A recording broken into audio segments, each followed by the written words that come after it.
Assalamualaikum warahmatullahi wabarakatuh. Perkenalkan, nama saya Anissa Melani dari Fakultas Matematika dan Ilmu Pengetahuan Alam, Program Studi Farmasi. Pada kesempatan kali ini, saya akan memaparkan hasil penelitian tugas akhir saya yang berjudul Uji in silico aktivitas antikanker kolorektal dari senyawa anomorisin terhadap reseptor epidermal growth factor reseptor. Latar belakang penelitian ini. Kanker merupakan penyakit yang diakibatkan karena pertumbuhan sel yang tidak normal, kemudian berubah menjadi sel kanker. Prevalensi kanker kolorektal di dunia dan di Indonesia. Berdasarkan data Global Cancer tahun 2020, terdapat 1,9 juta kasus baru kanker kolorektal di dunia. Di Indonesia sendiri terdapat 34.000 kasus baru kanker kolorektal. Rumusan masalah dari penelitian ini yaitu apakah senyawa uji anomorisin yang merupakan senyawa turunan dari Anonaceus acetogenin memiliki aktivitas antikanker kolorektal yang diuji secara in silico. Tujuan dari penelitian ini yaitu membandingkan senyawa uji anomorisin yang berdasarkan hasil review artikel sebelumnya memiliki senyawa aktivitas antikanker dibuktikan dengan pengujian in silico. Berikut hasil penggambaran struktur 2 dan 3 dimensi dari senyawa uji anomorisin. Penggambaran struktur senyawa uji ini dilakukan untuk mendapatkan parameter sifat fisikokimia. Parameter sifat fisikokimia. Tujuan dilakukan penentuan parameter sifat fisikokimia ini untuk mengetahui daya tembus membran biologis senyawa uji anomorisin terhadap reseptor IGFR, serta bioavailabilitas oral dari senyawa uji anomorisin. Kemudian, hasil penentuan parameter sifat fisikokimia ini dibandingkan dengan Lipinski Rule of 5. Di antara kelima senyawa uji anomorisin dan ligan alami gefitinib memiliki nilai lipovilisitas paling mendekati 5, yaitu senyawa uji anomorisin A sebesar 5,29. Yang kedua yaitu molar refractivity. Di antara kelima senyawa uji anomorisin dan ligan alami gefitinib yang memiliki nilai lipovilisitas paling mendekati 40-130 yaitu anomorisin D sebesar 173,35.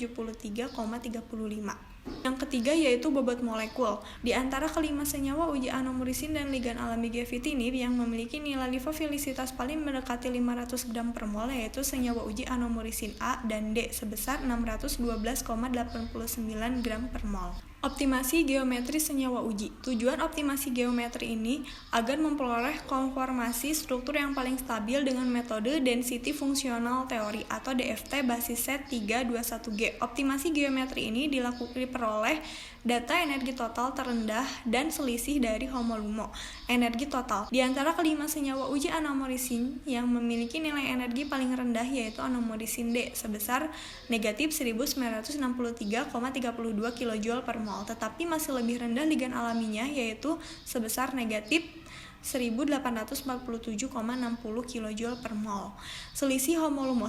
Di antara kelima senyawa uji anomorisin yang memiliki nilai selisih homolumo paling rendah yaitu anomorisin E sebesar 0,187, tetapi masih lebih rendah ligan alaminya yaitu sebesar 0,155.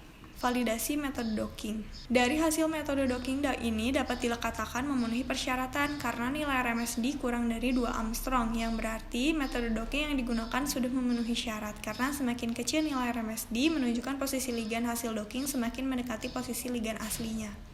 Simulasi docking. Energi bebas ikatan. Dari kelima senyawa uji yang paling rendah yaitu senyawa uji anomorisin D sebesar negatif 7,23 kcal per mol, di mana nilai tersebut lebih rendah dibandingkan senyawa uji anomorisin yang lainnya, tetapi masih lebih tinggi dari senyawa ligan alaminya. Karena semakin kecil nilai binding energi, maka semakin stabil ikatan antara senyawa uji dengan reseptornya.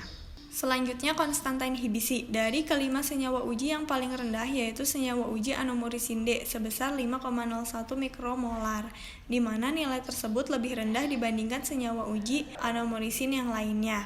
Tetapi jika dibandingkan dengan ligan alaminya, nilai konstanta inhibisi ini masih lebih tinggi dari ligan alaminya karena nilai konstanta inhibisi ligan alaminya yaitu 0,275.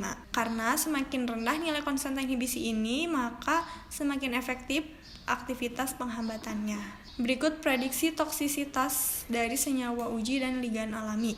Dari prediksi toksisitas senyawa uji anomorisin didapatkan hasil dengan parameter Kramer-Luz, didapatkan hasil dari kelima senyawa uji anomorisin tersebut termasuk ke dalam kelas 3, maka dapat diprediksikan bahwa senyawa uji anomurisin ini memiliki potensi toksisitas yang tinggi. Selanjutnya, parameter Kraus-Titisi didapatkan hasil kelima senyawa uji anomurisin masih berada dalam ambang batas paparan dengan resiko paparan yang masih rendah. Selanjutnya, parameter Carcinogenicity dan Mutagenicity didapatkan hasil yang negatif dan tidak dapat menyebabkan karsinogenik atau mutagenik. Kesimpulan dari penelitian ini, berdasarkan penelitian yang telah dilakukan dari hasil docking, dapat disimpulkan bahwa senyawa uji anomurisin D memiliki afinitas yang lebih baik dibandingkan keempat senyawa anomurisin lainnya. Senyawa uji anomurisin D ini diperoleh nilai energi bebas ikatan yaitu 7,23 kcal per mol dan nilai konstan inhibisi 5,01 mikromolar. Hasil prediksi toksisitas anomurisin D memiliki potensi toksisitas yang tinggi, berada dalam ambang batas paparan dengan resiko paparan yang masih rendah, serta tidak dapat menyebabkan karsinogenik dan mutagenik. Namun berdasarkan hasil yang diperoleh untuk senyawa anomurisin D tidak lebih baik dibandingkan ligan alaminya, di mana ligan alami gavitindib memiliki nilai energi bebas ikatan yaitu negatif 8,95 kcal per mol dan nilai konstanta inhibisi 0,275 mikromolar. Maka dapat disimpulkan bahwa senyawa uji anomurisin D tidak dapat dijadikan sebagai kandidat anti kanker kolorektal karena tidak memiliki aktivitas kanker kolorektal. Sekian pemaparan hasil penelitian tugas akhir saya. Mohon maaf bila banyak kekurangan dan kesalahan. Terima kasih atas perhatiannya. Wassalamualaikum warahmatullahi wabarakatuh.